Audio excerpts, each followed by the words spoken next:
Hi everyone, it's Lauren. I wanted to share with you the process that I go through when I create a HyperDoc. Now, I do create things from scratch, but I always have some sort of idea.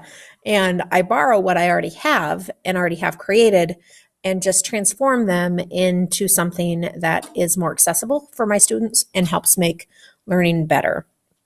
So what I'm going to share with you today is the process that I'm currently going through in building a series of HyperDocs for a novel that my students are going to be reading in the fall.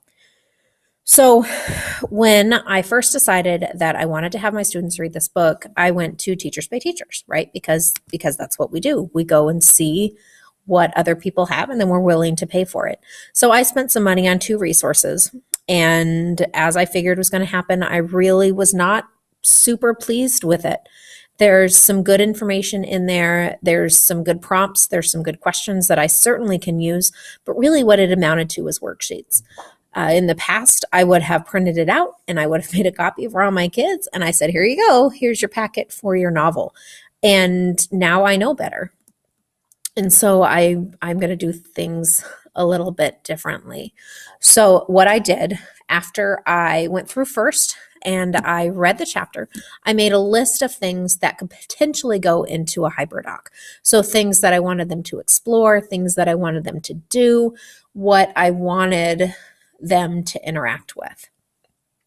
So this right here is what I have started, and it is a work in progress. This is for the first chapter in the book, which is September. Now, this is in Google Slides.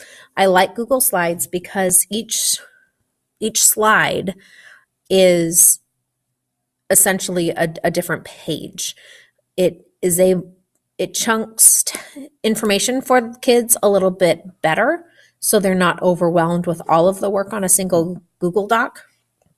I also like that you can put pictures in, that you can put text boxes in. It's a little easier to design each page than it is in a Google Doc. And then you can also embed videos, which I'll show you in just a second. So this slide right here, this is a vocabulary slide. There's directions down here at the bottom with my Bitmoji, just telling them that there is a link here underneath the vocabulary word. It just looks nicer than copying that link, although you certainly could do that. So when the kids click on that link, it takes them to the Quizlet words, which are right there for them. They have access, and they're not having to go to several different places to try to track down the resources that they need. The next slide here, these are 3 different videos of things that are in that chapter of the Wednesday Wars. Now, I chose these because these were things that the main character mentions, and I felt that my students wouldn't necessarily have any knowledge of, so it would be good to kind of expose them to. So these are YouTube videos, and they are just embedded right within the slides presentation. They don't have to go to YouTube. They're not searching the internet for things. It's just right there. I've picked them out for them. They do have to hit present to get the videos to play. Some of my kids click on the links furiously to get them to play until they figure out it's easier just to hit present. Now, eventually there might be some sort of link here to a Padlet or to some sort of chat room like today's link to have the kids share their reactions to these different things, or off Chromebook, they might have a bulletin board or something that they're posting to. So this is something I'm still working through. The next slide is a writing prompt for them to review the plot and exposition of the novel. The prompt is right here. So I could have students type directly into this box. It is a text box. But that's a lot for me to have to go through. I have to open up each slide. I have to go to slide 4, and then I have to read what they're writing, and so on.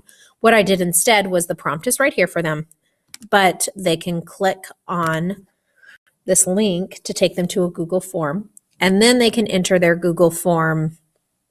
They can enter their information here and submit it to me. So I have all of their responses on a single spreadsheet. That's a lot easier for me to read than to have to go through each student's work individually. They could also type their paragraph into this text box and then copy and paste into the Google form. The next box I have all set up here is some sort of blog. Now, I'm not sure yet what program or what site I'm going to have my students sign up to blog on. So once that's decided, I will have that there. But what I will end up doing, I'm going to shrink this text box here just to show you some of the different tools that I use. Okay, so I'm going to shrink that text box, and I am going to just type in the prompt that I have already picked out.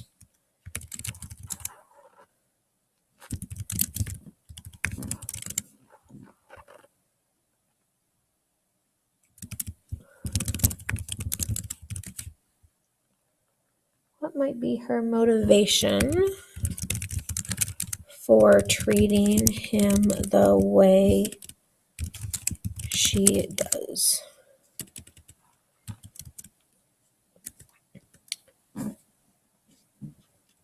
Okay, and then my directions, write a blog entry that is at least a paragraph long about the following prompt.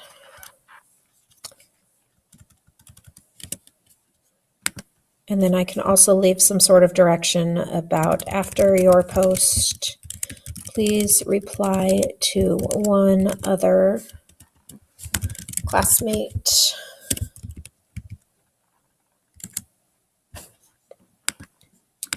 So then I can change the font.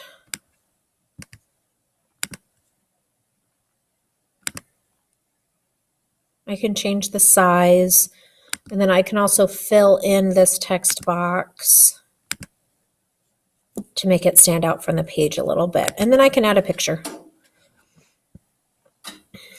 right here. I was looking for a GIF to put on here because I thought that would add something little extra to the slide. And then finally, I have a slide here for chapter quiz. So there you go. There's the first chapter. The idea is then that I'll create a similar HyperDoc for each chapter in the book. It looks like a lot. It is a lot. It does take quite a bit of time, but I will be able to use this for a very long time. It'll live on the computer. It'll be easy to update. And then all of the information is right here for the kids. I don't have to worry about making copies or passing out papers or collecting papers. And the kids have it wherever they go. It's harder to lose a HyperDoc. Thank you.